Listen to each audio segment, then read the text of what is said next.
When I was a kid, the disaster we worried about most was a nuclear war. That's why we had a barrel like this down in our basement filled with cans of food and water. When the nuclear attack came, we were supposed to go downstairs, hunker down, and eat out of that barrel. Today, the greatest risk of global catastrophe doesn't look like this. Instead, it looks like this. If anything kills over 10 million people in the next few decades, it's most likely to be a highly infectious virus rather than a war. Not missiles, but microbes. Now, part of the reason for this is that we've invested a huge amount in nuclear deterrence, but we've actually invested very little in a system to stop an epidemic. We're not ready for the next epidemic. Let's look at Ebola. I'm sure all of you read about it in the newspaper. Lots of tough challenges. I followed it carefully through the case analysis tools we use to track polio eradication. And as you look at what went on, the problem wasn't that there was a system that didn't work well enough. The problem was that we didn't have a system at all. In fact, there are some pretty obvious key missing pieces. We didn't have a group of epidemiologists ready to go who would have gone, seen what the disease was, see how far it had spread. The case reports came in on paper. It was very delayed before they were put online, and they were extremely inaccurate. We didn't have a medical team ready to go. We didn't have a way of preparing people. Now, Médecins Sans Frontières did a great job orchestrating volunteers, but even so, we were far slower than we should have been getting the thousands of workers into these countries. And a large epidemic would require us to have hundreds of thousands of workers.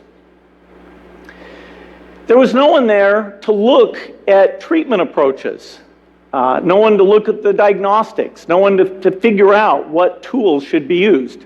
As an example, we could have taken the blood of survivors, processed it, and put that plasma back in people to protect them.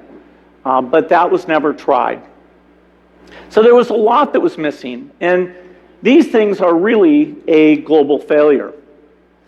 The WHO is funded to monitor epidemics, but not to do these things I talked about. Now in the movies, it's quite different. There's a group of handsome epidemiologists ready to go. They move in, they save the day, but that's just pure Hollywood. The failure to prepare could allow the next epidemic to be dramatically more devastating than Ebola. Let's look at the progression of Ebola over this year. About 10,000 people died, and nearly all were in the 3 West African countries. There's 3 reasons why it didn't spread more. The first is there was a lot of heroic work by the health workers. They found the people and they prevented more infections. The second is the nature of the virus. Ebola does not spread through the air. And by the time you're contagious, most people are so sick that they're bedridden. Third, it didn't get into many urban areas, and that was just luck. If it had gotten into a lot more urban areas, the case numbers would have been much larger. So next time, we might not be so lucky. You can have a virus where people feel well enough while they're infectious that they get on a plane or they go to a market. The source of the virus could be a natural epidemic like Ebola, or it could be bioterrorism. And so there are things that would literally make things 1,000 times worse. In fact, let's look at a model of a virus spread through the air like the Spanish flu back in 1918. So here's what would happen. It would spread throughout the world very, very quickly. And you can see there's over 30 million people die from that epidemic. So this is a serious problem. We should be concerned.